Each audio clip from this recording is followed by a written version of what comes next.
to virtual story time. Yes, this week is so fun. We are talking about some of our most beloved members of our family and pets.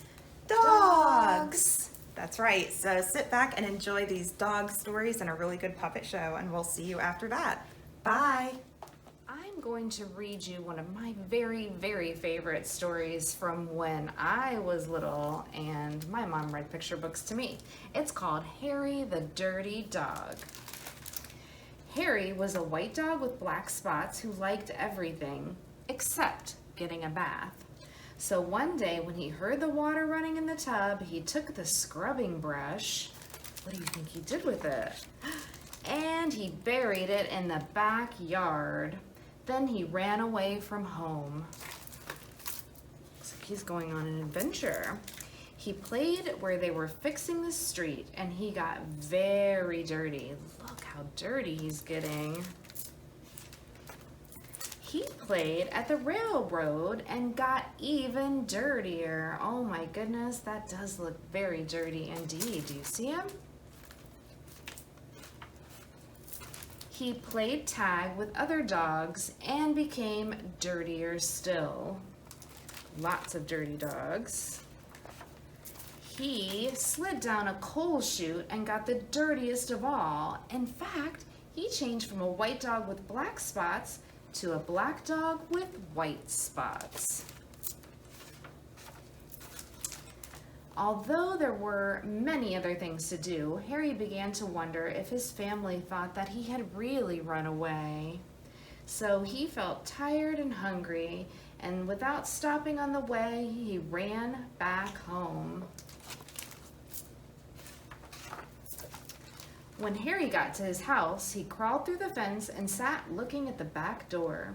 One of the family looked out and said, "There's a strange dog in the backyard. By the way, has anyone seen Harry?" They didn't think it was him.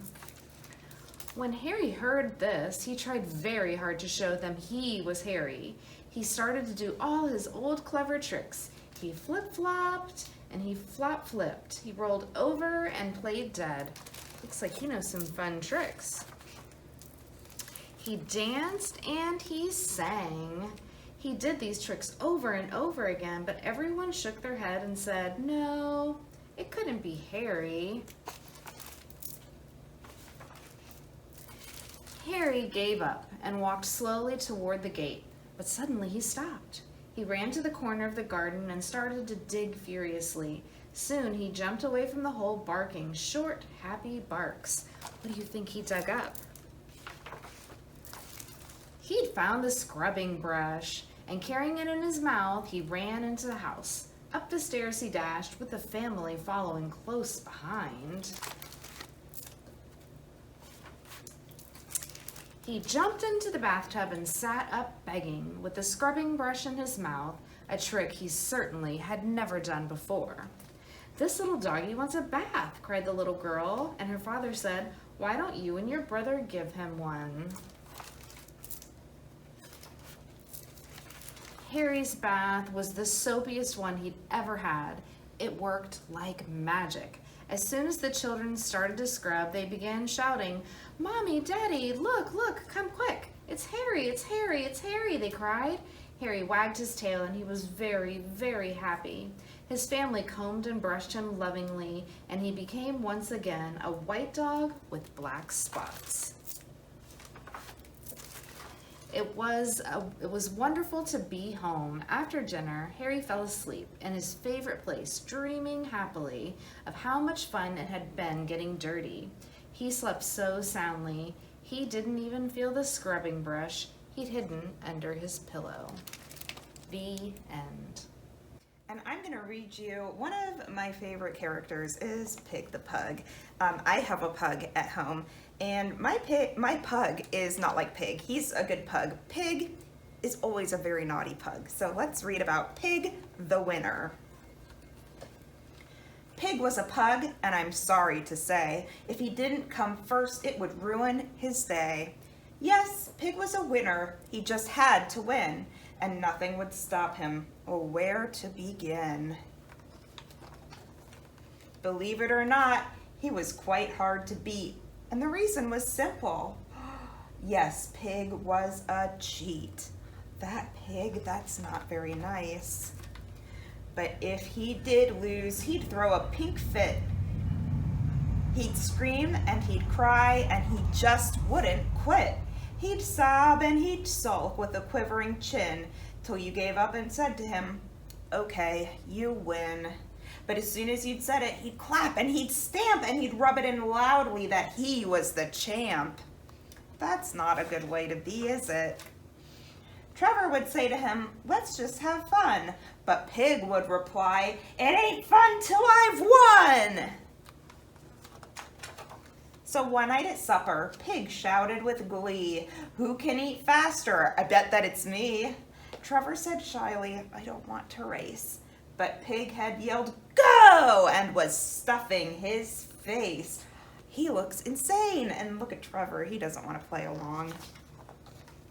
He wolfed down his food, he gobbled his kibble. His face was awash with biscuits and dribble. He chomped up 3 sausages, all of them Whoppers. Then he munched through his doggy treats, gnashing his choppers. He swallowed it all in a minute or less. But something went wrong. Do you know? Can you guess? Uh-oh, what do you think happened? Because he was busy stuffing his hole, Pig didn't notice. He'd swallowed his bowl. Oh no! Lucky for Pig, Trevor knew what to do. He squeezed out the bowl before Pig could turn blue. Whew, there it goes. But Pig didn't thank him. He just said, "I win!" Then the bowl bounced right back. Uh-oh, what do you think's gonna happen? And knocked Pig in the bin. These days, it's different, I'm happy to say. Pig's not the winner each time that they play. He plays to have fun, and his tantrums have ceased. Yes, Trevor can win now. Well, sometimes at least. The end. Mrs. DeVere was a very little woman, living in a big house with a fine view of the mermaid fountain in front of the opera house. Yet, in spite of all she owned, she was often very lonely. Every day she left her big apartment, walked past the Ecstasy Dance Studio, waited for the lights to change by the dog obedience school, then crossed the road into the park. She rounded the corner between the orange juice stall and the Vitamin Biscuit Bakery and strolled down the winding road lined with big green trees toward the beach, the sea, and the sighing waves. Mr. Derry was a very big man living in a very small cottage by the sea. Sometimes, when the fish were not biting, he felt rather lonely. Then he would moodily wander up the winding road between the big green trees, around the corner by the orange juice stall and the Vitamin Biscuit Bakery, and across the park. He would wait opposite the dog obedience school for the lights to change, stroll past the Ecstasy Dance Studio, and sit down by the mermaid fountain outside the opera house. While Mrs. DeVere listened to the sighing waves, Mr. Derry listened to the watery song of the gray stone mermaid. Every day, going through the park, lonely Mr. Derry and lonely Mrs. DeVere walked right past each other, too shy to look into one another's eyes and smile. It was as if they were quite invisible to one another. "I need adventurous company," Mrs. DeVere told the sea. "But it has to be someone very big because I have a big house." The sea just sighed and shook its waves at her. "I need someone to walk along the beach with me," Mr. Derry told the mermaid. "But it has to be someone very small because I have a small house." The mermaid whispered back to him in her watery voice, but Mr. Derry could not make out the words. One day, Mrs. DeVere suddenly had a good idea. Off she went to the dog pound. There she saw nothing but shaggy dogs, baggy dogs, soppy dogs, floppy dogs, strong dogs, long dogs, harmonious dogs, and dogs that sang out of tune. It was very difficult to choose. In the end, she chose a huge, hairy dog called Titania. Titania looked like a small haystack moving around on lolloping paws. Had Mrs. DeVere looked at the man standing next to her, she might have recognized him. It was Mr. Derry. He had had the same good idea. Mr. Derry noticed only dumpy dogs, jumpy dogs, scary dogs, hairy dogs, leaping dogs, sleeping dogs, and a dog that reminded him of his grandmother. It was very hard to choose. In the end, he chose a tiny dog called Oberon. Oberon's fur was wispy. He looked like a feather duster staggering around on tip-tap paws. The following morning was lovely. Let's go to the seashore, Mrs. DeVere suggested to Titania. Cheerfully, they lolloped past Ecstasy Dance Studio. Meanwhile, Mr. Derry and Oberon were tip-tapping up the winding road between the big green trees, around the corner by the orange juice stall and the Vitamin Biscuit Bakery. Mrs. DeVere and Mr. Derry, Oberon and Titania lolloped and tip-tapped across the park toward one another. Oh, thought Mrs. DeVere, there is a man with a feather duster on a leash. Oh, muttered Mr. Derry to Oberon, look at that woman promenading with a small haystack. But dogs always recognize other dogs. Oberon put his ears forward and barked. Titania barked and put her ears forward. Then they ran wildly toward one another.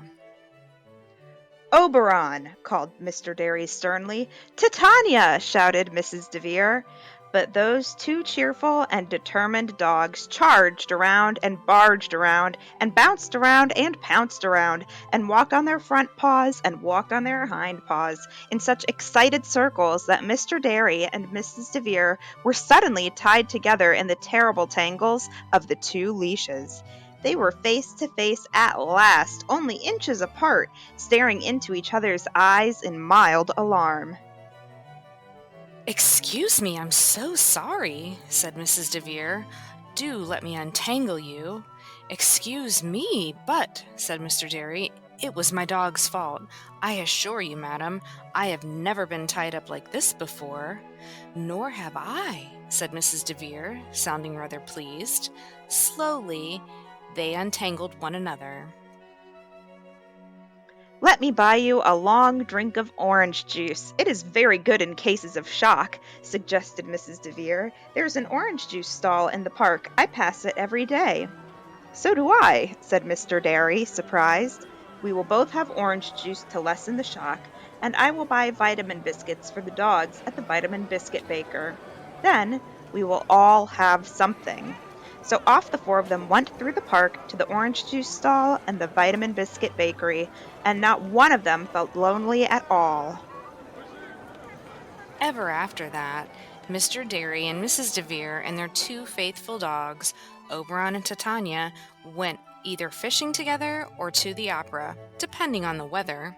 While Oberon and Titania went to classes at the dog obedience school, Mr. Derry and Mrs. DeVere took ballroom dancing lessons. They were particularly good at the tango, for which they won several large medals. People don't always recognize people they've seen before, but dogs always recognize dogs. Does this mean that dogs are cleverer than people?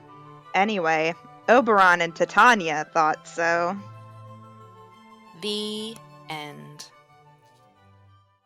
Welcome back. I hope that you really loved those fun puppy stories and that great puppet show. Yes, and we have a really good dog craft for you this week where you can make a doggy mask, kind of become a dog yourself. So if you want to pick up the supplies for that, you can come into the building or call us from the parking lot and we will bring it out to your car for you. We hope that you have an awesome week, and if you have a dog, give them a big hug and a kiss. You could even share a picture of them on this video. We would love to see your puppy dogs. So have a great week and we'll see you next time. Bye. Bye.